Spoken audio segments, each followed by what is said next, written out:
La Iglesia de Restauración, Apóstoles y Profetas presenta al pastor y conferencista Hernán Sauceda con el tema Apocalipsis, volumen 2. Para pedidos de este y otros temas, visite Librería Restauración, ubicada en el 880 de la Bonifant Street, Silver Spring, Maryland, 20910, o llame al pastor Vicente Hernández a los teléfonos 301-681-6419, 301-562-4005, al celular 240-372-4923, o visite nuestro sitio web www.libreriaderestauracion.com. Padre, tomando de la fuente que no cesará,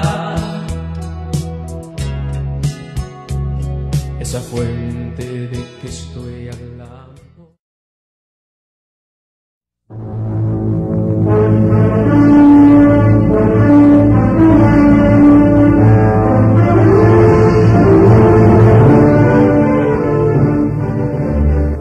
Este es el segundo volumen sobre el estudio del libro de Apocalipsis, y concluimos el primero analizando el juicio del jinete montado en caballo negro, correspondiente a la apertura del tercer sello.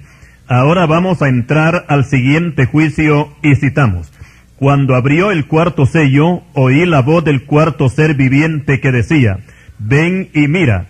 Y miré, y he aquí un caballo amarillo, y el que lo montaba tenía por nombre Muerte, y el Hades le seguía, y le fue dada potestad sobre la cuarta parte de la tierra, para matar con espada, con hambre, con mortandad y con las fieras de la tierra. Apocalipsis capítulo 6, versículos 7 y 8. En este cuarto jinete vamos a notar algo que no tienen los anteriores, y es que es el único que trae nombre. Se llama Muerte, nombre que por cierto no es nada agradable, pero además trae también un compañero inseparable, que es el infierno. Por otra parte, también en este juicio se da el número de muertos que causará el caballo amarillo, y es la cuarta parte de la población mundial, equivalente a unos 2.000 millones de personas, pues a finales del siglo XX que ya pasó, el mundo sobrepasaba a los 6.000 millones. Aquí vamos a ver también que se mencionan 4 clases de muertes, comenzando con la espada, o sea, guerra entre naciones. También habrán multitudes en protestas mundiales y enfrentamientos raciales, donde habrá mucho derramamiento de sangre. Solamente para una muestra, observemos en la televisión lo que ocurre casi a diario en la Franja de Gaza, los enfrentamientos entre palestinos e israelíes, donde por lo general siempre hay muertos y heridos. Y esto, por supuesto, que es en menor escala, porque en el juicio del caballo amarillo la violencia será mucho mayor. Pero además de las muertes violentas, también aparecen el hambre, haciendo estragos en la cuarta parte de la tierra. Pareciera que los alimentos van a escasear en esos días.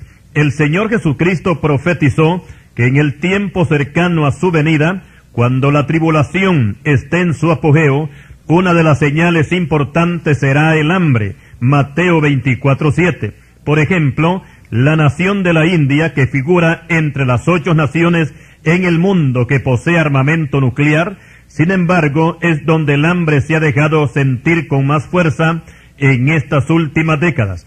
Y en algunas ciudades hay carros recolectores de cadáveres que salen por la mañana a recoger a los que murieron la noche anterior, y que algunos están tirados en las orillas de las calles, principalmente niños y ancianos que han muerto de hambre. Estos cuadros, por supuesto que son muy dolorosos, pero en el juicio del caballo amarillo, esto será mucho mayor que ahora. Pero además del hambre también habrán muertos por mortandad. Aquí podemos ver a las pestes o epidemias que infectarán al mundo y causarán la muerte a muchos que habrán sobrevivido a los juicios de la violencia y del hambre. Y por causa de que una gran parte de estos muertos no son enterrados, al descomponerse empiezan a producir epidemias, tal como sucede también después de un terremoto. Cristo también habló de epidemias o pestes, como una señal antes de su segunda venida. Mateo 24:7. Ahora veamos la cuarta muerte, que es causada por el caballo amarillo, y es por causa de las fieras de la tierra. Para que este juicio se lleve a cabo, es necesario que las bestias abandonen la selva para invadir las ciudades. Y creemos que por causa de los gases tóxicos que se usarán en ese tiempo, estos gases pueden venir de las armas químicas que hoy tienen muchos países. Explicamos que las bombas químicas son diferentes de las bombas atómicas. Las bombas atómicas matan por explosión, por onda expansiva y radiación. Las químicas matan por gases envenenados que se riegan por el aire y envenenan el oxígeno y el hidrógeno, y por supuesto que causan muchas muertes. Las fieras también son impactadas con estos gases y tendrán que salir de sus madrigueras para entrar a la selva de asfalto, y los hombres se espantarán cuando vean esta clase de visitantes, que su misión será matar todo lo que encuentren al paso. Tal vez a este juicio fue que se refirió el profeta Amós, y citamos: «Ay de los que desean el día de Jehová. ¿Para qué queréis este día de Jehová? Será de tinieblas y no de luz, como el que huye de delante del león y se encuentra con el oso, o como si entrare en casa y apoyare su mano en la pared y le muerde una culebra». Libro de Amós, capítulo 5, versículos 18 y 19. Por su parte, el profeta Jeremías hace mención de este juicio que provocará el caballo amarillo, donde la muerte se presentará en 4 formas, y citamos: «Y enviaré sobre ellos 4 géneros de castigos, dice Jehová: espada para matar, y perros para despedazar, y aves del cielo y bestias de la tierra para devorar y destruir». Libro de Jeremías 15, versículo 3. Explicamos que estos juicios serán inevitables, nadie los podrá detener, pero todavía hay tiempo de escapar de ellos, si los entendidos abren sus ojos y también su corazón para recibir al Señor Jesucristo, y de esta manera cambiar el castigo y la condenación por la salvación y la vida eterna. Y así concluimos con el estudio de los famosos 4 jinetes del Apocalipsis. Ahora pasamos a analizar la apertura del 5º sello, y dice Juan: «Cuando abrió el 5º sello, vi bajo el altar las almas de los que habían sido muertos por causa de la palabra de Dios y por el testimonio que tenían, y clamaban a gran voz diciendo: ¿Hasta cuándo, Señor santo y verdadero, no juzgas y vengas nuestra sangre de los que moran en la tierra?» Apocalipsis capítulo 6, versículos 9 y 10. Estas almas que están bajo el altar son los creyentes que, estando en la tierra, murieron por defender su fe en Cristo Jesús. En el libro de Hebreos capítulo 12 y versículo 24 encontramos que la sangre de Cristo habla mejor que la sangre de Abel. Aquí no dice que la sangre de Cristo es mejor que la de Abel, sino que habla mejor. ¿Por qué habla mejor la sangre de Cristo que la sangre de Abel? Porque la sangre de Abel pide venganza, Génesis 4:10, y después de Abel, todos los santos que aparecen en la apertura del 5º sello, todos ellos piden venganza. Por el contrario, la sangre de Cristo no pide venganza, sino que pide perdón para todos aquellos que han tomado parte en su muerte en la cruz. Él exclamó: «Padre, perdónalos porque no saben lo que hacen». Lucas 23, versículo 34. El 5º sello representa el grito de venganza de todos aquellos que murieron por causa de la palabra del Señor.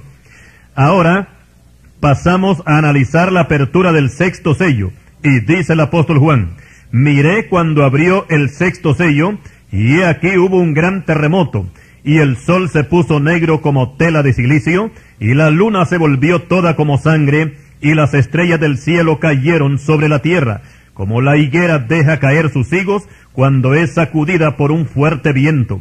Apocalipsis capítulo 6, versículos 12 y 13. En este juicio se puede notar una coalición entre el cielo y la tierra, porque en primer lugar se habla de un gran terremoto, que podríamos calificarlo como de 8 a 9 grados en la escala de Richter. Los terremotos que han habido nunca han pasado de 8 grados.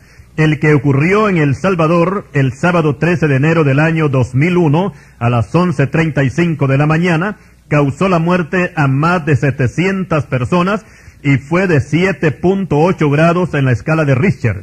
También el 26 del mismo mes de enero del año 2001 ocurrió otro terremoto en la India que causó más de 20.000 muertos y más de 36.000 heridos. Y muchos, por supuesto, damnificados. Con la apertura del sexto sello, será mayor que todos los terremotos que han habido, este terremoto, porque se habla de un gran terremoto que causará desolación y muerte en muchos países del mundo.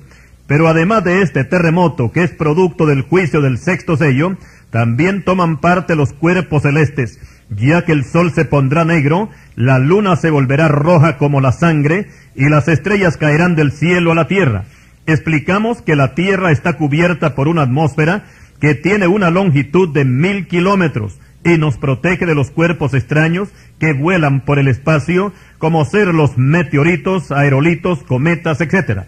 Pero cuando ocurra el juicio del sexto sello, pareciera que Dios va a abrir la atmósfera para bombardear la tierra desde arriba. Si en los juicios anteriores se usan bombas atómicas, estas podrían afectar la atmósfera, ya que científicamente y por ensayos que se han hecho, se ha podido comprobar que el humo espeso y los gases que despiden estas bombas pueden llegar a oscurecer el sol, y en este caso sería oscurecer la atmósfera, para que no penetren los rayos del sol hasta la tierra.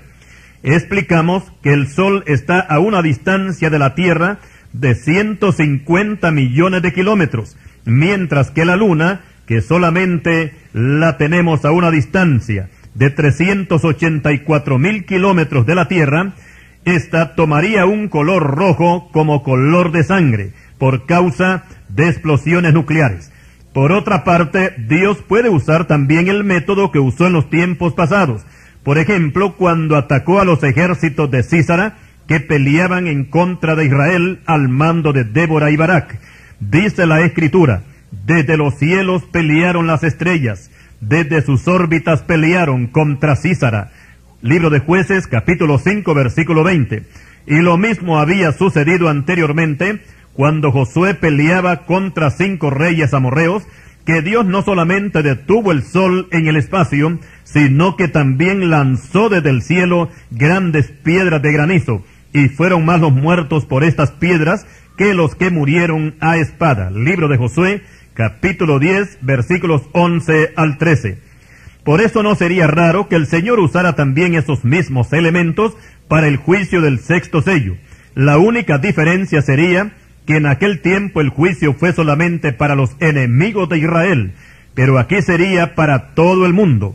Y podríamos llamarle a este juicio la guerra de Dios contra el hombre, donde todo el mundo de todas las clases sociales estarían involucradas, y también civiles como militares, ricos y pobres se espantarán, y correrán a refugiarse en las cuevas y en los montes, y hasta pedirán en ese tiempo a los peñascos que los aplasten, porque reconocerán que la ira de Dios ha venido sobre ellos. Apocalipsis 6, versículos 17 y 18. Les recomendamos que si quiere evitar estos juicios, reciba al Señor Jesucristo como su Salvador y escape por su vida. Explicamos que falta la apertura del séptimo sello, pero lo estudiaremos más adelante, porque vamos a seguir el orden bíblico, y a continuación entramos al capítulo 7 de Apocalipsis, que dice así: después de esto vi a 4 ángeles en pie sobre los 4 ángulos de la tierra, que detenían los 4 vientos de la tierra, para que no soplase viento alguno sobre la tierra, ni sobre el mar, ni sobre ningún árbol. Vi también otro ángel que subía de donde sale el sol, y tenía el sello del Dios vivo, y clamó a gran voz a los 4 ángeles a quienes se les había dado el poder de hacer daño a la tierra y al mar, diciendo: no hagáis daño a la tierra, ni al mar, ni a los árboles, hasta que hayamos sellado en sus frentes a los siervos de nuestro Dios. Y oí el número de los sellados, 144.000 sellados, de todas las tribus de los hijos de Israel. Apocalipsis 7, versículos 1 al 4. Los 4 ángeles que detienen los vientos tienen el poder y la orden de hacer grandes estragos, tanto en la tierra como en el mar. Pero antes de empezar su macabra tarea de destrucción, se les da una orden, y es que se detengan hasta que sean sellados los siervos de Dios, que en este caso son 144,000 judíos, 12,000 de cada tribu, y estos serán salvos después del arrebatamiento de la iglesia, y predicarán el reino de Dios por todo el mundo. Continuaremos.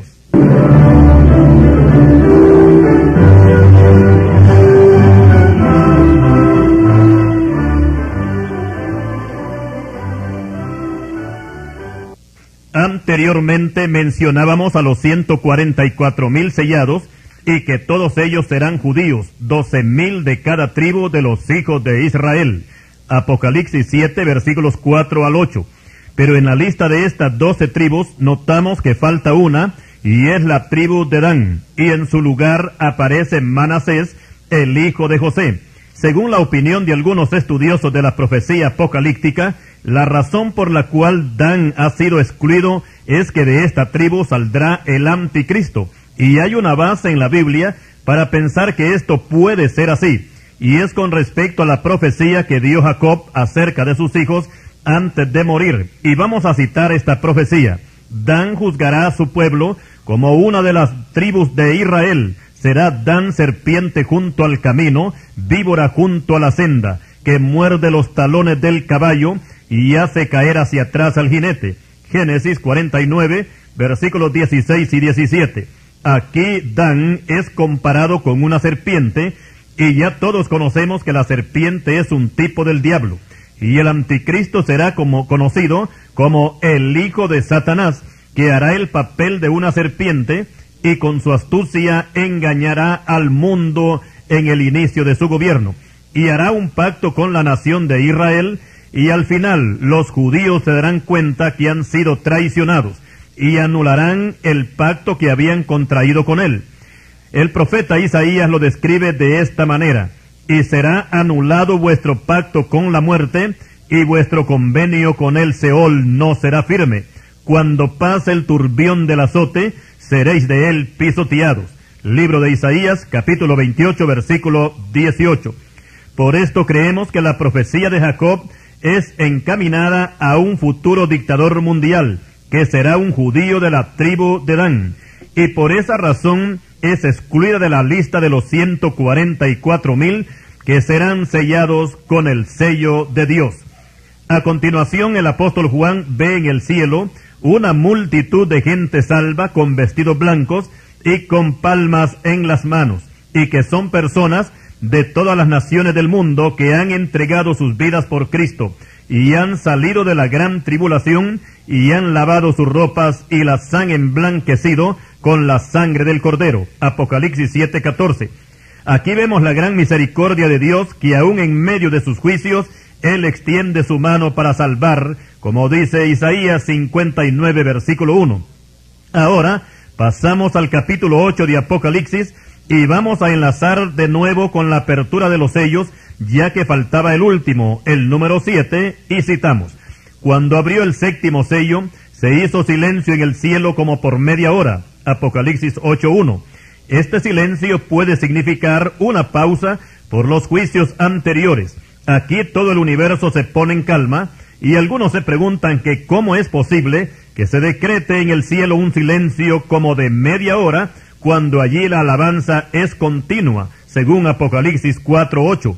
Podemos creer que Dios decreta este silencio como para dar una tregua, y al mismo tiempo una oportunidad a los pecadores que todavía vivirán en la tierra, para que se arrepientan, máxime cuando han visto caer a millones bajo el golpe de los juicios anteriores.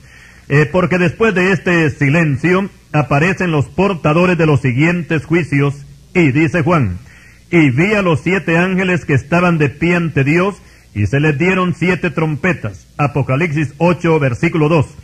Estos 7 ángeles con 7 trompetas representan los juicios intermedios entre los sellos y las copas de la ira de Dios.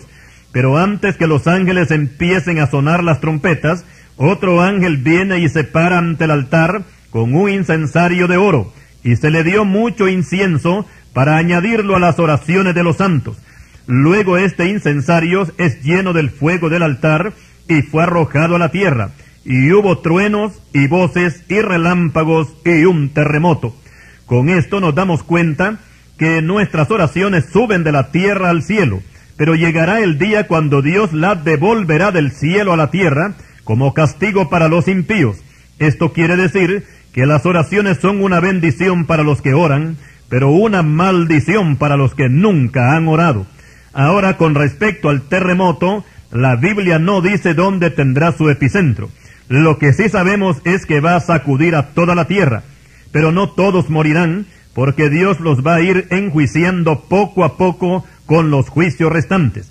Y de inmediato pasamos a los juicios de las trompetas, y dice Juan: y los 7 ángeles que tenían las 7 trompetas se dispusieron a tocarlas. El primer ángel tocó la trompeta, y hubo granizo y fuego mezclado con sangre, que fueron lanzados sobre la tierra, y la tercera parte de los árboles se quemó, y se quemó toda la hierba verde. Apocalipsis 8, versículos 6 y 7. Este primer juicio de la primera trompeta, donde aparece el fuego y el granizo, es similar a la 7ª plaga que hubo en Egipto, y citamos: hubo pues granizo y fuego mezclado con el granizo, tan grande cual nunca hubo en toda la tierra de Egipto desde que fue habitado. Éxodo 9:24. Esta plaga destruyó considerablemente la vida vegetal de aquel país, y lo mismo sucederá en este juicio de la primera trompeta, cuando el fuego y el granizo destruirán la tercera parte de los cultivos a nivel mundial. En el libro de Job se nos dice que Dios tiene nieve y granizo para el tiempo de este juicio. Libro de Job 38, versículos 22 y 23. Pero además del granizo también se menciona el fuego, que arrasará con montañas enteras, y podemos pensar que los incendios forestales se van a multiplicar en el mundo. El fuego es un elemento bien importante y que será utilizado para los juicios venideros. Por su parte, el apóstol Pedro dice que el día del Señor vendrá como ladrón en la noche, en el cual los cielos pasarán con gran estruendo, y los elementos ardiendo serán deshechos, y la tierra y las obras que en ella hay serán quemadas. Segunda de Pedro, capítulo 3, versículo 10. En ese tiempo los sobrevivientes van a pensar que Dios los estará llamando a cuentas. Ahora pasamos al juicio de la segunda trompeta, y dice Juan: el segundo ángel tocó la trompeta, y como una gran montaña ardiendo en fuego fue precipitada en el mar, y la tercera parte del mar se convirtió en sangre, y murió la tercera parte de los seres vivientes que estaban en el mar, y la tercera parte de las naves fue destruida. Apocalipsis 8, versículos 8 y 9. En este juicio de la segunda trompeta se menciona una gran montaña ardiendo que cae al mar, y podemos creer que no se trata de una montaña literal, porque Juan dice que es como una montaña, y no dice que es lanzada desde el cielo, sino que es precipitada en el mar. Esta palabra precipitada quiere decir que cae con violencia, pero aún así no afectará a toda la tierra, sino solamente una tercera parte. Y aunque la Biblia no nos dice específicamente dónde va a caer esa montaña de fuego ardiendo, siempre creemos que va a causar mucho daño cuando caiga en el mar. Aquí vamos a tomar 2 opciones para indicar el lugar, y primero, que el mundo es simbolizado como un mar, que es de donde surge la bestia según Apocalipsis 13:1. La segunda opción es que puede ser el mar Mediterráneo, porque Juan no menciona los mares, sino el mar. También se puede referir al Golfo Pérsico, que es un brazo de mar en el Océano Índico y que está en las costas de Irán, en la parte sur. Este golfo es bien importante, ya que por él cruzan los barcos petroleros de oriente hacia occidente. En el año 1980 se desató una guerra entre Irak e Irán, que duró 8 años. Esta guerra fue iniciada por Irak, ya que Saddam Hussein quería posesionarse del Golfo Pérsico, pero al final no lo logró. El 2 de agosto de 1990, Irak invadió a Kuwait, y en esta invasión Saddam Hussein incendió 600 pozos petroleros de los 900 que tenía Kuwait. y las llamaradas de estos incendios se asemejaban a una gran montaña de fuego ardiendo, según las tomas que se veían en la televisión. No podríamos pensar que algo más impresionante que esto se podía presentar si los barcos petroleros fueran incendiados en alta mar en el tiempo del juicio de la segunda trompeta. Ahora pasamos a analizar el tercer juicio de esta serie, y dice el apóstol Juan: el tercer ángel tocó la trompeta, y cayó del cielo una gran estrella ardiendo como una antorcha, y cayó sobre la tercera parte de los ríos y sobre las fuentes de las aguas, y el nombre de la estrella es Ajenjo, y muchos hombres murieron a causa de esas aguas porque se hicieron amargas. Apocalipsis 8, versículos 10 y 11. Con la segunda trompeta vemos que el juicio es sobre el mar, pero este tercer juicio es sobre la tercera parte de los ríos. Y con respecto a la estrella cuyo nombre es Ajenjo, explicamos que el 26 de febrero de 1986 estalló un reactor nuclear en Chernobyl, capital de Ucrania, que hace frontera con Rusia. Estos reactores son más que todo depósitos de energía atómica, de la cual se fabrican las armas nucleares. El estallido de este reactor de Chernobyl produjo efectos radioactivos casi en toda Europa, principalmente en las fuentes de las aguas que quedaron contaminadas y no se podían beber, y afectaron en gran parte la agricultura y la ganadería. En los días del apóstol Juan no se conocía la palabra radiactividad, y podríamos creer que este sería el elemento que va a envenenar la tercera parte del agua potable en los días de este juicio de la tercera trompeta.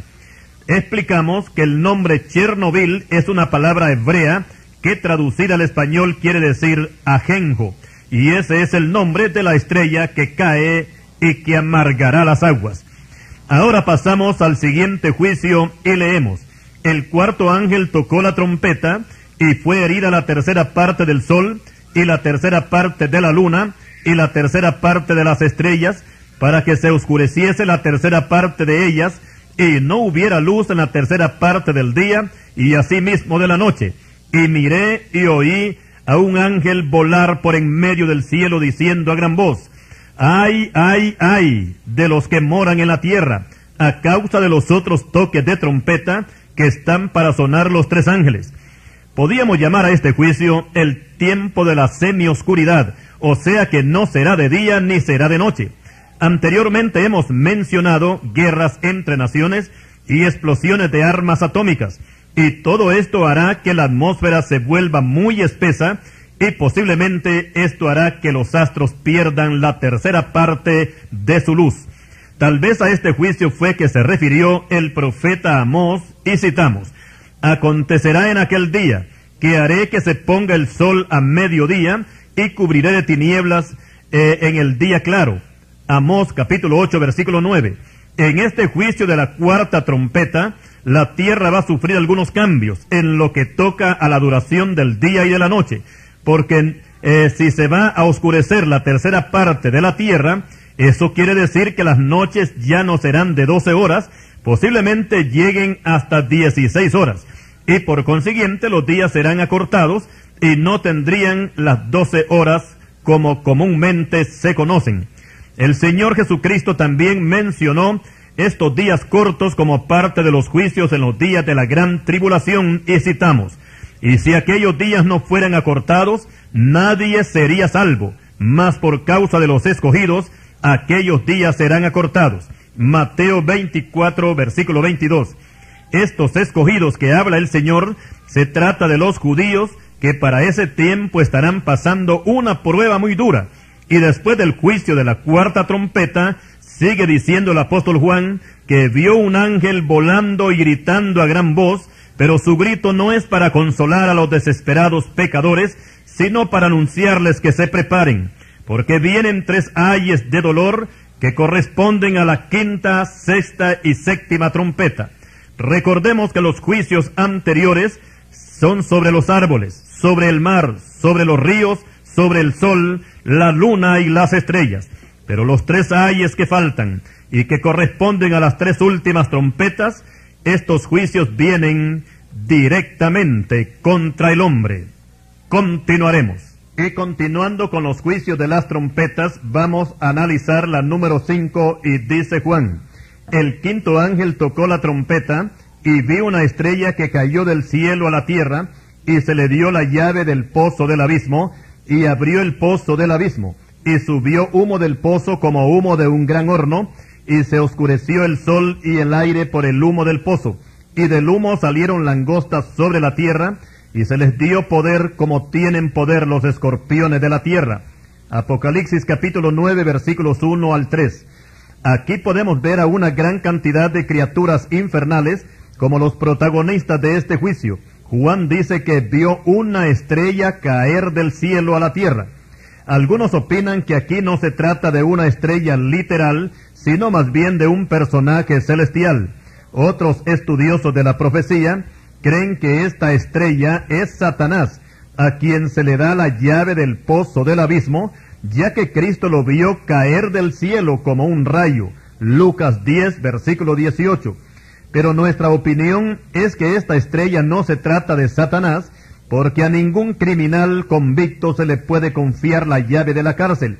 Lo que sí podemos creer es que esta estrella se trata de un ángel de Dios y que tiene gran autoridad, a quien se le ha confiado la llave del pozo del abismo, ya que en Apocalipsis 20, versículo 1, Juan ve no una estrella, sino un ángel que desciende del cielo con la llave del abismo y con una gran cadena en la mano para prender a Satanás y lanzarlo atado al abismo por 1000 años.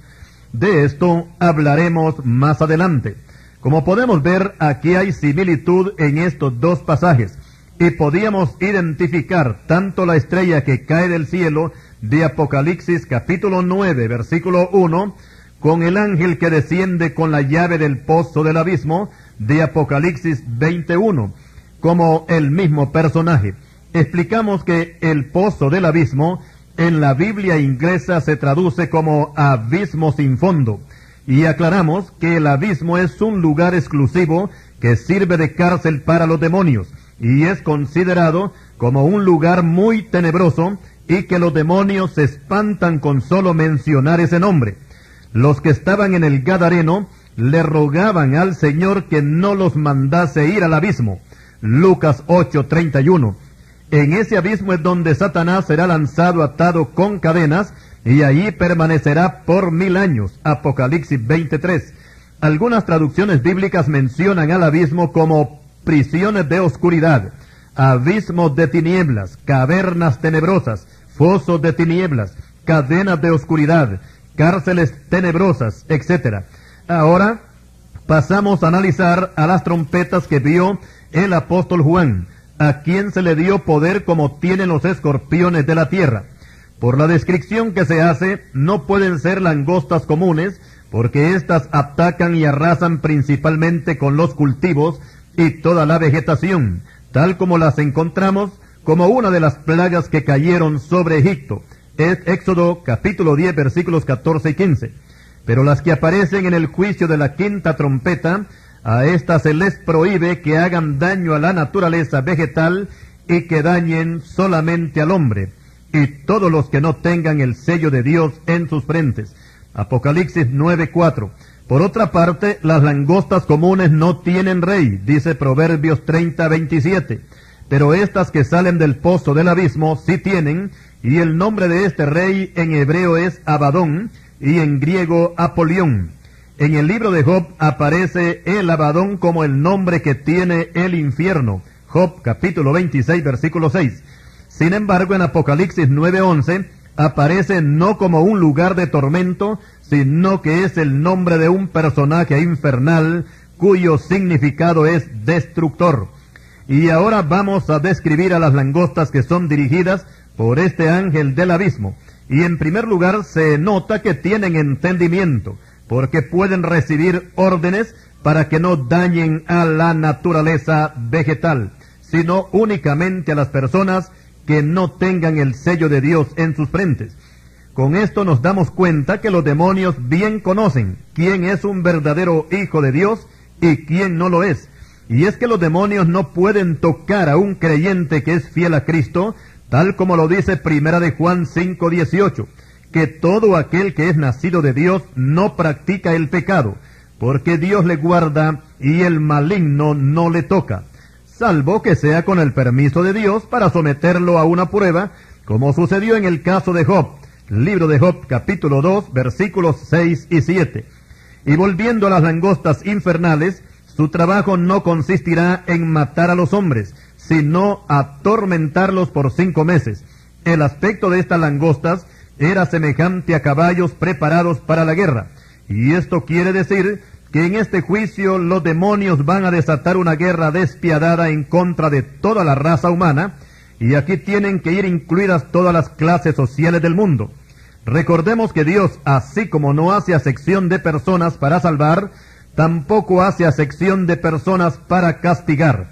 El juicio tiene que ser parejo, y todo esto será el fruto del rechazo que le hicieron al Señor Jesucristo cuando Él los llamaba por medio de sus predicadores al arrepentimiento. Y sigue Juan describiendo estas langostas, y dice que en sus cabezas tenían como coronas de oro. Estas coronas demuestran que serán invencibles y tendrán dominio total sobre los hombres, y ninguna fuerza física las podrá vencer.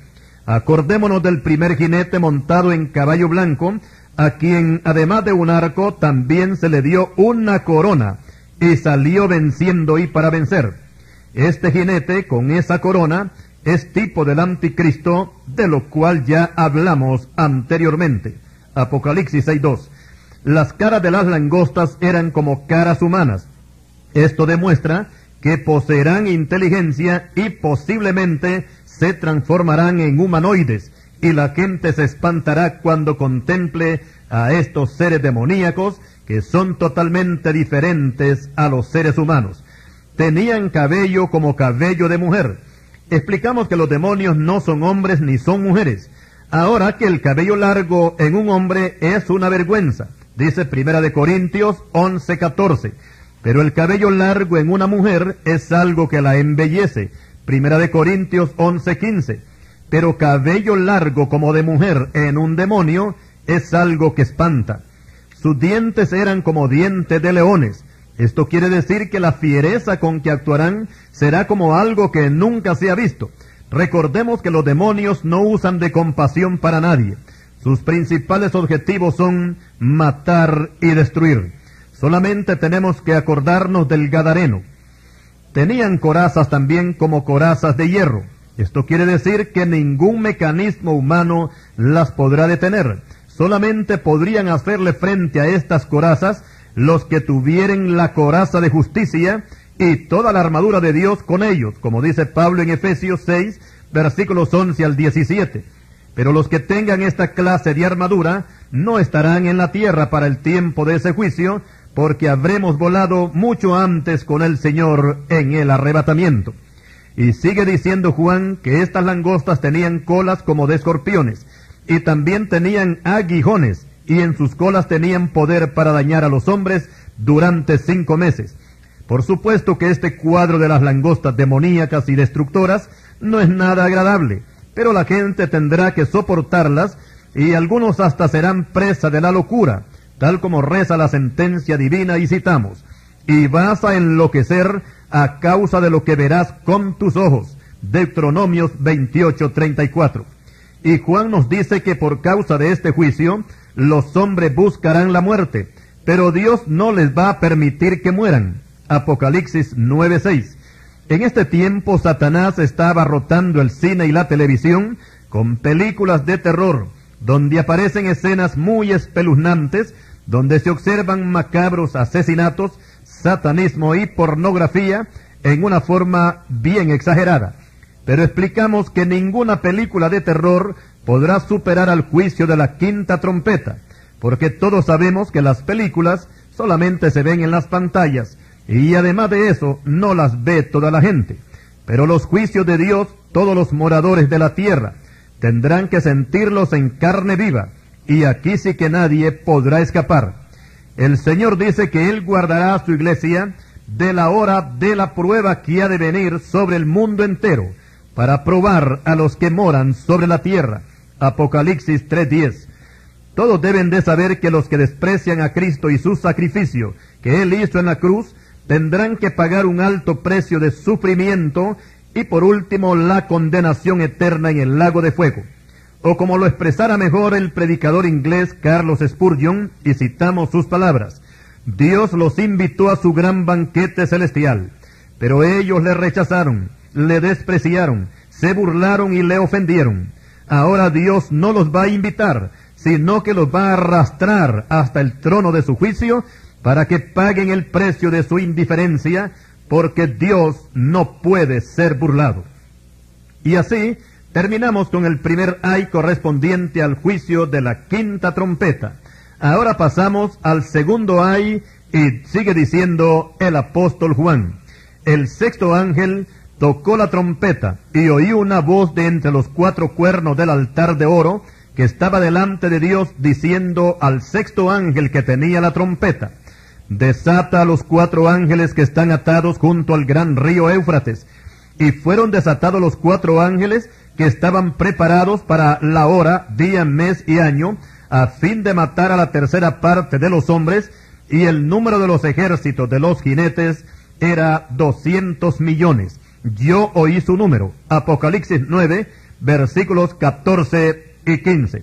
Estos ángeles que son desatados, por supuesto que no son santos ángeles, sino demonios perversos, que en vez de estar en prisiones de oscuridad, como los que menciona el apóstol Pedro en su segunda epístola capítulo 2 y versículo 4, estos se encuentran atados junto al gran río Éufrates para ser usados como instrumento de juicio cuando se toque la sexta trompeta.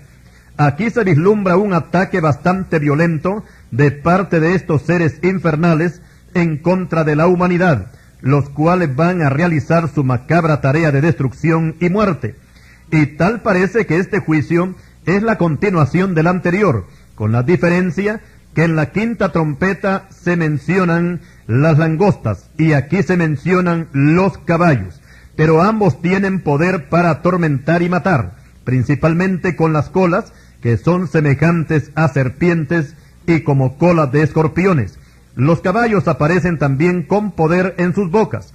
Algunos opinan que estos 200 millones podrían ser soldados asiáticos que cruzarán hacia Occidente en poderosos tanques de guerra, disparando misiles atómicos por la boca de los cañones.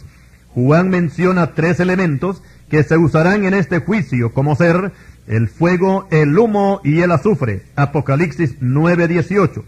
Y precisamente que estos son los elementos que aparecen cuando se disparan armas atómicas: fuego, humo y azufre.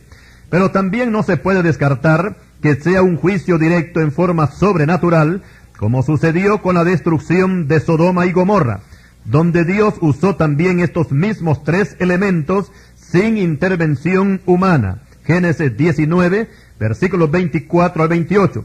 Pero de cualquier forma que se lleve a cabo este juicio, los sobrevivientes ni aún así se van a arrepentir de toda su maldad, ni dejarán de adorar a los demonios y toda clase de imágenes religiosas, y por otra parte la violencia se aumentará y continuarán los homicidios, las hechicerías, las fornicaciones y los asaltos a mano armada. La mente de los hombres para ese tiempo estará tan cegada que no podrán entender que la terrible situación por la que van a pasar será el producto de lo que ellos mismos han sembrado, ya que todo aquel que le da la espalda a Dios, su futuro ya está marcado por la misma palabra, y es que será sometido a juicio. Entendemos que el pecado es el que ha arruinado a esta pobre humanidad. Y si hoy la situación en el mundo es bastante dura, ¿cómo será entonces, nos preguntamos, cuando esos 4 demonios que están atados junto al gran río Éufrates sean sueltos y provoquen el segundo ay a todos los moradores de la tierra? Continuaremos.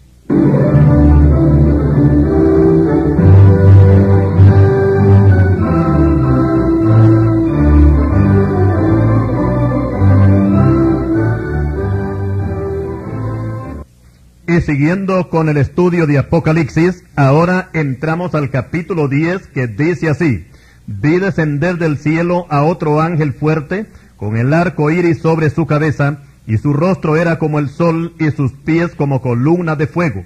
Tenía en su mano un librito abierto, y puso su pie derecho sobre el mar y el izquierdo sobre la tierra, y clamó a gran voz como ruge un león, y cuando hubo clamado, 7 truenos emitieron sus voces. Apocalipsis 10:13.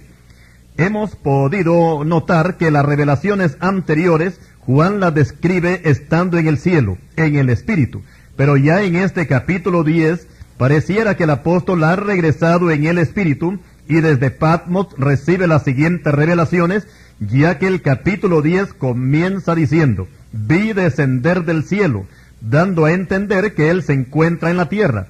Y lo primero que Juan ve es que el ángel pone un pie en el mar y otro en la tierra, y con su mano en alto hace un juramento y proclama que el tiempo ya no será más. Algunos piensan que este ángel tiene que ser el Señor Jesucristo, porque viene rodeado de un arco iris sobre su cabeza, y este arco corresponde únicamente a Dios, ya que aparece por primera vez como una señal del pacto que Dios hizo con Noé, de que no iba a mandar más diluvios sobre la tierra. Génesis capítulo 9, versículo 13. También encontramos en el ángel que ve Juan, que su rostro era como el sol, y esta es la misma descripción con que el Señor Jesucristo es presentado en la isla de Patmos. Apocalipsis 1:16. Y lo mismo sucede con los pies, que son como columnas de fuego. Y en su mano tenía un librito abierto, el cual no puede ser el libro de los juicios, que aparece en el capítulo 5, porque al llegar a este capítulo 10 ya los juicios de los sellos han pasado. Tampoco puede ser el libro de la vida, porque éste aparecerá hasta el día del juicio final, según Apocalipsis 20:12. Creemos que este librito es la escritura de Dios, y el hecho de que venga abierto significa que es la palabra de Dios la que hace juicios sobre los pecadores, tal como lo dice el Señor, que todo aquel que lo rechaza y no recibe sus palabras, tiene quien le juzgue. La palabra que habló, esa le juzgará en el día postrero. Juan 12:48. Y el hecho de que el ángel ponga un pie en el mar y otro en la tierra, significa que el Señor estará tomando posesión de lo que legalmente le pertenece. Satanás le ha hecho creer a los hombres, principalmente a los que tienen dominio sobre las naciones, que ellos son los dueños del mundo, y no se dan cuenta que desnudos entraron y desnudos partirán. Eclesiastés 5:15. La Biblia dice que de Jehová es la tierra y todo lo que en ella hay. Salmo 24, versículos 1 y 2. Luego dice Juan que el ángel clamó a gran voz como ruge un león. En algunas partes de la Biblia se compara la voz de Dios con el rugido de un león. Jeremías dice que Jehová rugirá desde lo alto, y desde su santa morada dará su voz. Jeremías 25:30. Por su parte el profeta Joel dice: Jehová rugirá desde Sión, y dará su voz desde Jerusalén, y temblarán los cielos y la tierra. Joel 3:16. Ahora, con respecto a las voces de los 7 truenos, no podemos explicar nada, porque una voz del cielo le dice a Juan que no escriba lo que hablaron los 7 truenos. La Biblia dice que las cosas secretas pertenecen a Jehová nuestro Dios. Deuteronomios 29:29 y Libro de los Hechos 1:7. Luego dice Juan que el ángel levantó su mano al cielo. Apocalipsis 10:5. Levantar las manos al cielo significa victoria, tal como sucedió cuando Israel se enfrentó a Amalek, que la batalla fue ganada porque Moisés mantuvo sus manos en alto. Éxodo 17, versículo 11. Por eso, cuando se ora, hay que levantar las manos, porque esto es señal de victoria. Y además de eso, también es doctrina bíblica. 1 Timoteo 2:8. Ahora que cuando se levanta solamente una mano, esto significa juramento. En los países americanos, cuando un empleado de alto rango va a ocupar su puesto, se le hace jurar levantando una mano. Y lo mismo sucede con el ángel que levanta una mano para hacer un juramento de que el tiempo ha llegado a su final. Apocalipsis 16. En el mundo se conoce un dicho que dice que hay más tiempo que vida, pero eso es incorrecto, porque la vida para el que está en Cristo es eterna, pero el tiempo tiene un final. Por eso Pablo dice que hay que aprovechar bien el tiempo. Efesios 5:16. Por eso invitamos a los que todavía no han recibido al Señor Jesucristo como su Salvador, que lo hagan ahora que hay tiempo. O como lo dice Isaías, buscad a Dios mientras pueda ser hallado. Isaías 55:6. Explicamos que la visión del ángel con el librito es la misma que tuvo Daniel cuando vio al varón vestido de lino y anunciando que desde ese momento quedan 3 años y medio de gran tribulación, culminando con la segunda venida de Cristo a la tierra. Daniel 12:7. Y volviendo al Apocalipsis, una voz del cielo le ordena a Juan que se acerque al ángel y que tome el librito que tiene en su mano. Juan obedece y el ángel le dice, toma y cómelo, y te amargará el vientre, pero en tu boca será dulce como la miel. Y tal como dijo el ángel, así sucedió, que cuando comió el librito fue dulce a la boca, pero después le amargó el vientre. Esta misma visión le sucedió al profeta Ezequiel cuando se le dijo que comiera un rollo escrito por dentro y por fuera, y que contenía endechas, lamentaciones y ayes. Ezequiel 2, versículos 9 y 10, y Ezequiel capítulo 3, versículos 1 al 3. Lo que comió Ezequiel y Juan fue la palabra de Dios, la cual es dulce para los que aman al Señor. Salmo 119, versículo 103. Ahora, para los creyentes perezosos, la palabra es dura. Juan 6:60. Y para los impíos y pecadores, la palabra les será amarga. Sofonías 1:14.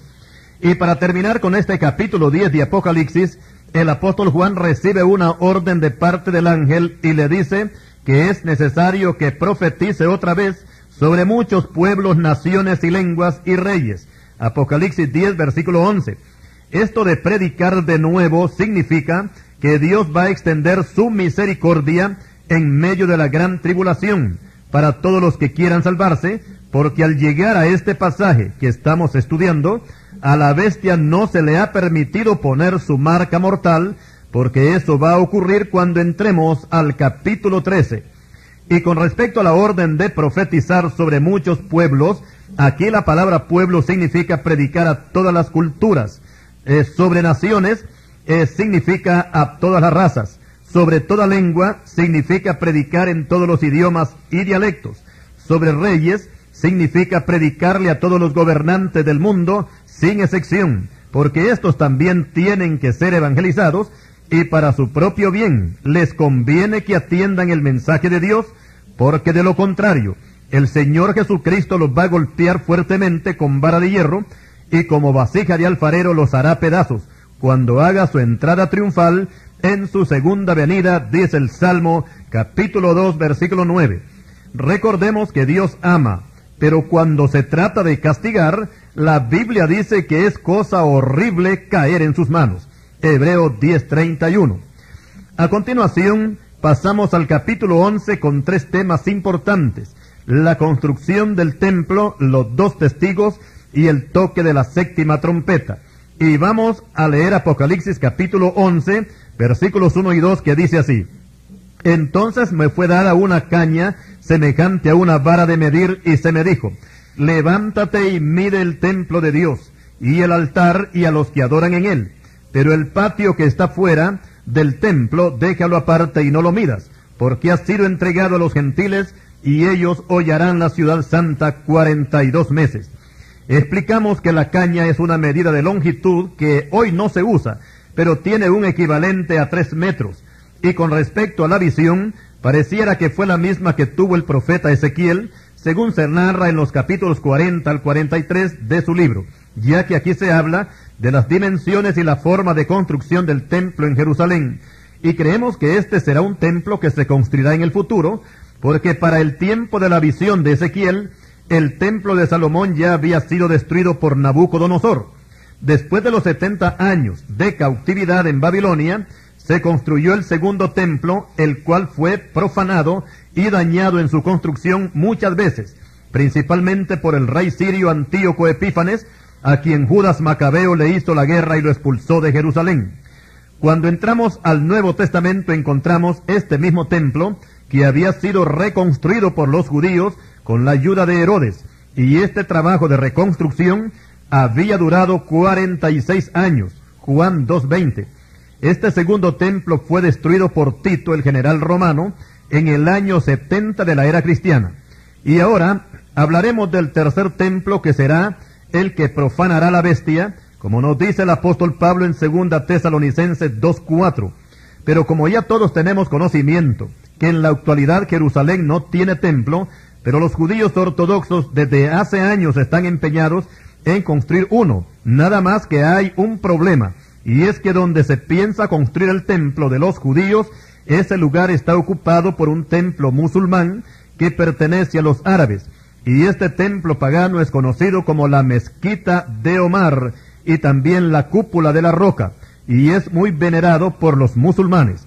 Ahora pensemos en la reacción que tendrían los árabes si los judíos se proponen construir su templo en el mismo lugar donde los árabes tienen el de ellos.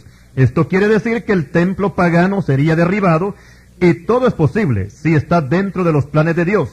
Creemos que este tercer templo será construido antes o inmediatamente después del arrebatamiento de la iglesia, ya que el profeta Malaquías habla que el Señor vendrá súbitamente a su templo, a quien vosotros buscáis. Malaquías 3, versículos 1 y 2. Este pasaje no se puede interpretar como la primera venida de Cristo, porque en ese tiempo los judíos no lo buscaron, ni tampoco desearon su presencia. El pasaje se refiere a su segunda venida, que será cuando los judíos lo verán y se lamentarán, pero se salvarán. Zacarías 12:10. Ahora que este templo será profanado, tal como el Señor mismo lo hace ver, cuando dice: por tanto, cuando veáis en el lugar santo la abominación desoladora del que habló el profeta Daniel, el que le entienda, Mateo 24:15. En el capítulo 6 de Apocalipsis, en la apertura del primer sello, expusimos la entrada del anticristo en el escenario mundial, pero como un falso mensajero de paz, ganándose la confianza del mundo entero. Pero al entrar al capítulo 11, vemos los primeros indicios de su verdadero carácter, ya que profanará el templo y se hará pasar por Dios. Segundo libro de Tesalonicenses, capítulo 2, versículo 4. Y después se levantará contra los 2 testigos y los matará en la plaza central de Jerusalén. Y de estos 2 testigos hablaremos ampliamente en nuestro tercer volumen de este estudio sobre Apocalipsis.